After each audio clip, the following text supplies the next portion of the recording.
Hi everybody, I hope everybody's having a great day. I'm dirty as usual, but I've been working very hard all day and I wanted to hop on here and do my very first garden tour for 2023. Yeah, 2023. I almost forgot what year we were in. Anyways, so we're here in my tomato and pepper garden. I am going to turn you guys around here shortly so that I can show you all the plants that I have in. But as you can see, I have started my Florida weave. Now some of my tomatoes are still a little bit short to be weaving, but I'll turn you around and I'll show you how I'm doing it. I am using jute twine because it's what I have. It's preferable to use the plastic like nylon baler twine. I just don't have any that I'm not currently using, so we went ahead with the jute because that's what I had. Some very exciting things today. When we came out and we started in the garden this morning, we noticed a couple things. So first, I had a lot of blossoms that were not quite open yet on my tomato plants, but as the day went, they opened up. So today is the first day that I have tomatoes that have open blossoms, and that makes me just so happy. The other thing that we noticed that I'm just absolutely thrilled about is this year we have a ton of beneficial insects in my garden, and I couldn't be more happier about that. Hold on, I gotta shut this gate because the chickens are coming, and I don't want them in my garden eating my beneficial insects. What I've found a lot of is ladybugs, and ladybugs, you know, the old saying, if you have a ladybug on you, you're lucky. Well, in hindsight, if my plants have ladybug on them, they're also lucky because they eat the aphids and other pests that will absolutely ravage these plants. So everywhere I look, I have either ladybugs or the ladybug larva that hasn't yet hatched, like baby ladybug. So when I come across one, I'll make sure I show you guys what that looks like. It's just really, really cool to see.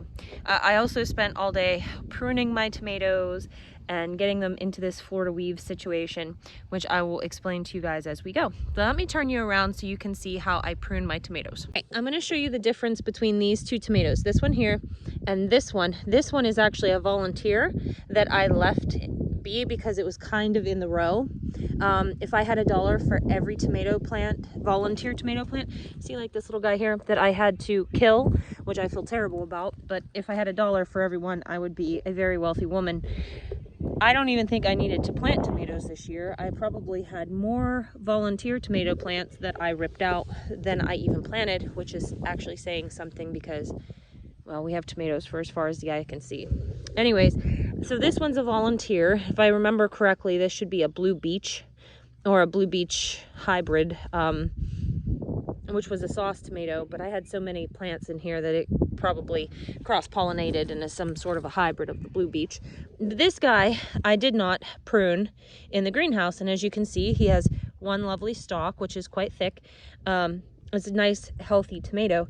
This one over here, I did prune into a 2-liter system. So these are the ones that I came in when they were in the greenhouse, and can't really see it very well, but I topped them. And so what we have is a 2-liter system. So we will get tomatoes on both of these, whereas you'll only get tomatoes on one stem here. So that's pretty cool. And also here is a good example of the Florida weave method. So it goes around this tomato, and then it twists and goes around this tomato, and then it twists again and it goes around this tomato plant. And so what's happening is it's zigzagging, and it's going to hold up the tomato plants as they go, so you can see them sandwiched in there, and it's going to hold it up. Also, I've been pruning a lot off the bottom of these. I do that for a couple reasons. The first reason is because that puts all the energy into it growing a thicker stalk and going higher and stronger so that it can support the weight of the tomatoes. The other reason is because it will eliminate the potential for things like blight as this plant gets bigger. There'll be plenty of airflow down below. Let's see, this is a good example of good pruning, although I have 2 plants there, which, you know, when I start 2 seeds and both seeds sprout, I don't have it in my heart to to pull one. I probably should, probably be better for my plants, but I'm a sucker like that. So like I left this volunteer here because I'm a sucker. Anyways, so let's go on down here and look. Well, I was going to turn you guys around, but I think it'd just be easier if I go in this direction and show you what I'm growing. So again, like I said, this one's a volunteer. I think this would be of the Blue Beach variety, which is a great sauce tomato. These next ones here are speckled Roman, which should also be a sauce tomato, which I've never tried, so it's new to me. I'm very excited to try this variety of tomato. Here we have a marigold. This would be another speckled Roman. There should be one here, but somebody got too excited with her stirrupo and stirrupoed the sucker right out. And of course, no volunteer grow here, so we have a blank space. I'll show you what I'm doing here. I think I explained before, but I'll explain again. I'm doing tomato, tomato, marigold, tomato, tomato, basil, tomato, tomato, tomato, basil, and then back with the marigolds again. Reason being is because basil and marigolds are pest deterrents, and therefore hopefully they will deter any of the hornworms, which I had such problems with last year from actually messing with my plants. This basil here, actually, I wish you guys had smell-o-vision. This is cinnamon basil, and it is absolutely amazing. My favorite smell of summer, right next to the smell of tomato stems. And hay. But yeah, so here's more speckled Romans. These are all speckled Romans here. I have quite a bit of another basil. Yeah. I wonder how many of these speckled Romans. I must have knocked out a sign somewhere because these should be a different variety. But we'll know more once they start growing. I was really bad about that when I was stirrupoing. I was just ripping everything out. So that's kind of bad. But anyways, so more, I think I need to prune some of these a little bit more, but as they come up here in the Florida weave, they'll just go up. So you can see there's another beautiful marigold. Everything's really growing now that we've got some rain, so that's great. Check this guy out. I don't know if you can see this. This is called a fasciated blossom. So the blossom on this plant would look like this guy here. See that? This is a fasciated blossom, and what it does is it's several blossoms fused together, and when that tomato grows, it's going to be massive. It'll be like, I don't know, 4 or 5 tomatoes put together, and it will be really, really neat. Those are some of the best ones to eat. So I'll make sure I keep you guys posted on that one as it goes. So here's more tomatoes, more basils, and there's where I tie off the Florida weave. I'll step to the other side. I know these must be a different variety of tomatoes, but I just, you know, I'm bad at that. I need to get better. Okay, here starts a new type. This is green Berkeley tie-dye, which is yet another new variety to me. Another basil. And everybody's just growing really, really good. Like I said, we had no rain there for a bit, and nothing was growing anywhere. But now we're doing pretty good, so I'm pretty excited about the progress. Here's that situation I was telling you about with a bunch of different volunteers that I kind of let go. Well, this guy kind of snapped off. He was a volunteer anyway, so we'll just let him do his thing. But yeah, you can tell what's a volunteer and what isn't. So that one would be a volunteer, say it's a single stem. And this one I had topped. So you could see there's a Y instead of a single stem. So, oh, here, looky. Do you see him? You see the little ladybug in there? That's right, buddy. Eat all those aphids. They make me super happy. Okay, now I have Cherokee Purple. Starts here, and then we'll wrap around to the next row over there and go down. But we'll skip and go to peppers. So I try to just really mix it up this year so that my pests were completely confused as to what was going on. So hopefully that works. We'll find out. I'll keep you guys posted. These are Pasilla Bajío peppers. They're a really nice smoky pepper. Not really super hot, but they do have a little warmth to them. Hot Hungarian wax peppers, which can be pretty spicy depending on the year. These are ancho chilies right here. Ghost peppers, which are tiny little plants, But ghost pepper plants themselves don't get super huge. They stay kind of short and bushy. They put all their effort into creating a stupidly hot pepper. I do have some sweet banana peppers here. Alright, some serranos and some cayennes and some super Thai back here. I did lose a good amount of peppers because of the drought that we had. Peppers do like it hot, but they don't like it dry, so. All right, let's go up here and I'll try to show you some more. I do have to kind of speed it up, or we'll be here all day. So yeah, these would be more of the Cherokee purple. You could see how nice and big and bushy they are. More marigolds, so on and so forth. It'll be more exciting once the tomatoes start growing on here. Now, I put the Cherokee purple next to the black crim. Black crim is new to me, but I heard that it actually has a better flavor than the Cherokee purple, so I guess we'll find out. So far, I can say that the Cherokee purple seems to be performing better in the drought situation. It's a bit bigger and more full of life.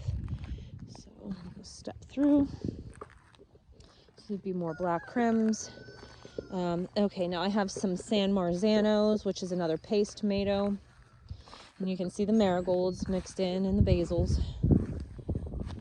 Yeah, so San Marzanos. I do can a good amount of peppers. Or I mean, well, I do peppers too, but a good amount of tomatoes. Okay, more peppers here. Did I knock out the sign? Oh, I'm so bad at that. Well, I guess we'll be playing guessing games. I should know once the peppers start growing what's what, because I remember what I bought.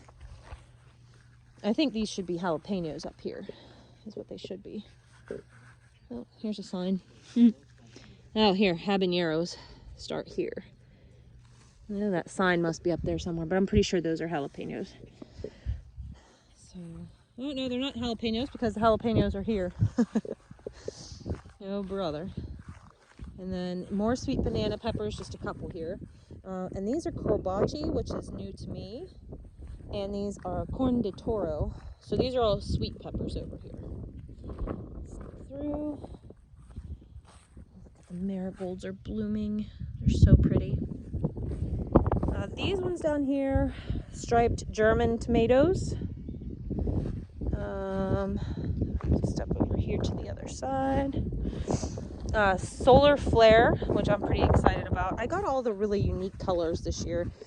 I'm going for things that, you know, nobody sees very often. Turkish orange eggplants are here. This is a sign from last year. I do have lemongrass here to make teas out of later in the year. Okay, back to the peppers. Jimmy Nardello's is a sweet pepper. They're very good. They're really good for blistering and cooking in a stir fry. California Wonder Bells, those are kind of self-explanatory. Cubanelle peppers, these are more sweet peppers. Okay, now here are some eggplants. Now these are Turkish orange eggplants, and as you can see, they have a lot of holes. The poor little guys have just been riddled with flea beetles. So the reason they look dirty is because we came in here with DE, and we put the DE on here, and it kills the flea beetles right away. So as long as you keep up with the diatomaceous earth, you should not have a flea beetle problem. Hopefully these guys will bounce back no problem and you know, be doing great. I would put this here because those are Turkish orange eggplants. All right, more tomatoes, imagine that. Mariana's Peace. Now I grew Mariana's Peace last year. It's a pink tomato and they're a good size. They did really well in the drought last year, the dry summer that we had. And I look for them to do just as well. They are a potato leaf variety, and they're a really good slicer if you want a nice sandwich, or you want it in your salad, or you can actually can with them too. I found them to be a really nice tomato, so I'll always grow those. Let's see. These guys here are Kellogg's Breakfast. As you can see, they don't quite make it up to the weave system yet, so as they grow, we'll just weave it in. Kellogg's Breakfast is a family favorite. No, there will never be a year that we do not plant them. They're a giant yellow slicer. They have a very mild flavor, and they're just absolutely wonderful. So now we go into our raised beds, and these guys are finally catching up really good. These are midnight snacks here. These are indigo pear drops.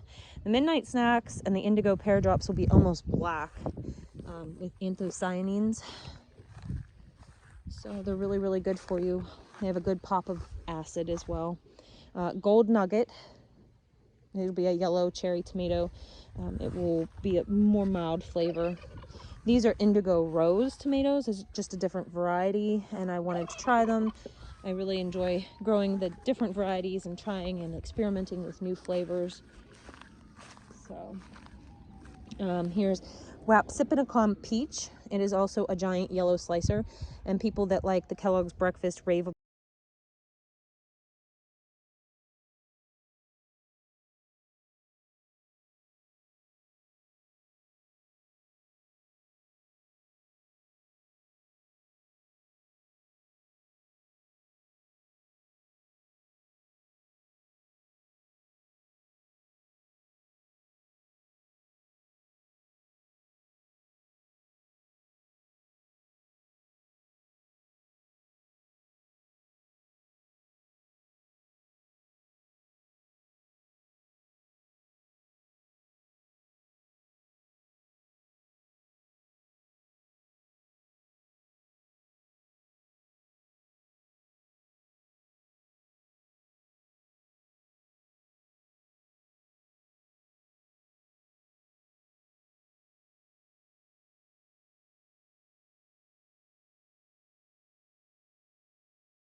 So very happy when I was in here weeding today, and I'm so glad I caught it because I could have very easily not. You guys see this? This is an asparagus shoot. I just planted these. I am so shocked that this guy came up, and he's the only one. So this whole asparagus next year, I just was so excited to see him growing. Strawberries here, this little mound, and just a couple more jalapenos and some more tomatoes. My lemon balm didn't survive, but that's fine because I have a ton of it. So we'll move.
If these don't,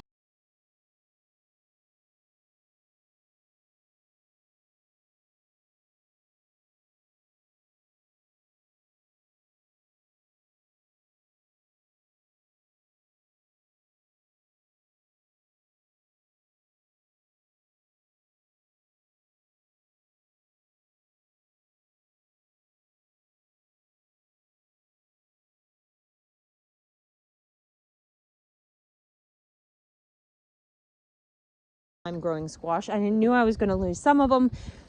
So, like I said, this is my I cannot fail garden bed. So these are delicatas.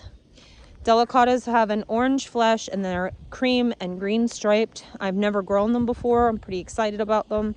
They seem pretty popular now in restaurants and stuff like that. So hopefully I'll get a harvest out of them. These are butter babies, so if you like butternuts, these are great because they're just a little smaller. You know, you don't have this massive big thing. Gold nugget is very similar to an acorn squash, and I have these in here. We're nearing the end, guys, I promise. And I am kind of zooming. Right now there's not too much exciting stuff to show you. These are, I cannot pronounce the name because it is French and I do not speak French. But these are pumpkins and they have warts all over them, and I am very excited about growing these. You can use these as a display piece, but they also are really good in soups and pies. So that's why I grew them, and they are stunning to look at. And then of course I have good old-fashioned yellow squash loaded with blossoms. Harley's yelling at a rooster behind me. Is that Christian? No, that's Twin.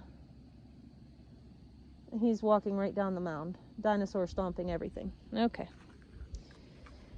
So more yellow squash, and I don't think Harley put the labels on all of these because in here are gold is gold watermelons. And oh, okay. Yeah, I'm way excited about those watermelons. We seed saved those. These are gold watermelons with gold flesh. We seed saved these. We were tasting watermelons someplace, and they were probably one of the best watermelons we've ever tasted, so we seed saved from them so we could grow them at home. And the last bed, which I'm super proud of this year, I'm not going to take you in necessarily, I'll just explain from here. This is my green bean bed, and so you see it has celery, there's pink celery in there, and then just regular celery over here as well. And all this green beans and celery. In between, I went ahead and sowed more rows of seeds in between each one of these, so I'll have successions of the beans, and they're already setting blossoms, which makes me super excited because I love to can green beans and I love to eat them fresh. And so many people have asked me for green beans, so I'm pretty excited about that. Because I had so many plant starts. Oh my god, there's a bean. Is there a bean? Where's there a bean? Where'd it go? I don't think so. I think it was just a stem. I was way too ambitious this year, and I had a whole flat of melons. So I guess I will just run you in here real quick and tell you what melons I planted. These are more Armenian cucumbers, and they actually look pretty good, so that's a good thing. These over here are noodle beans, Chinese noodle beans, and they'll trellis up. So I'm fully aware that I probably created a mess for myself, but we're experimenting, and I'm also sure that I'm going to lose some of these. So, you know, it is what it is. I have Moon and Stars watermelons that I planted. And I'm hoping these go up and over the fence. That's my goal. I do have a thought process behind it. But I ran out of room. I didn't know what to do with the rest of these plants. So here we are. Navajo yellow melons, which I cannot wait to try. They come around here. Then I have the Rocky Ford green, which would be more like a honeydew type. The Navajo yellow is going to be more of a cantaloupe type melon, but they're all different. These are all heirlooms. These are things that you're not going to find anywhere else, so that's why I wanted to plant them. And these are Tuscany melons. Look at this over achievement. I know. We've got lots of pretty blooms on there.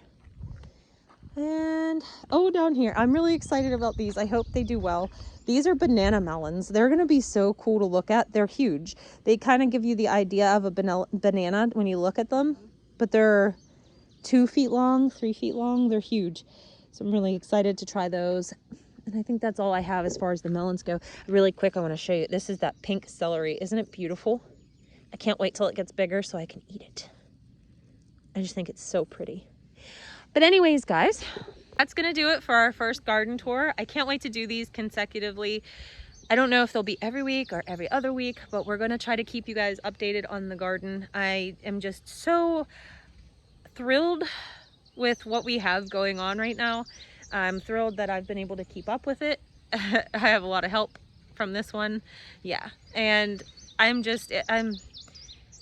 really proud of the size of space that we are working with. I think we have over 4,000 square feet of garden space, which might not seem like a whole lot to some of you, but to me, who 3 years ago was not a gardener, this is huge. I am so happy to be able to give, grow food for our farmers markets and our local community. It just means a lot to me, and I'm really, really happy that I'm able to put up food for my family as well. Sorry, I went on low battery there. I think we're still okay. Anyways, that's gonna do it for today. I just wanted to give you guys a look at what we are doing and yeah, show you how things are growing. I'm so happy that it rained, because previous to that, everything was looking really not good. And I was a bit worried there for a minute, huh? Yeah, we were hand watering out of rain barrels, and it was very tedious and very time consuming, but we made it through, and now the weather looks pretty good. It's kind of dry for the next 10 days, but a little bit of rain. Who knows? Dry for the next month. Yeah, you know what? I don't trust the weather guy. You know, what he says, it could change. So anyways, like I said before, I'm going to go ahead and get off here. My battery's dying and I have barn work to do. I have to go edit this video so I can put it up for you guys. If you enjoyed this video, please like, subscribe, share with your friends, let people know what we're doing. I'm just so proud, and I have so many people that I look up to on YouTube that are doing this, and this is where this idea came from. People like Roots and Refuge and Whispering Willows and all those other people. I'm just very excited to be able to do our own, huh? What kind of face is that? Oh, she's silly. She must get it from me. All right, guys, we will talk to you in the next one. Bye.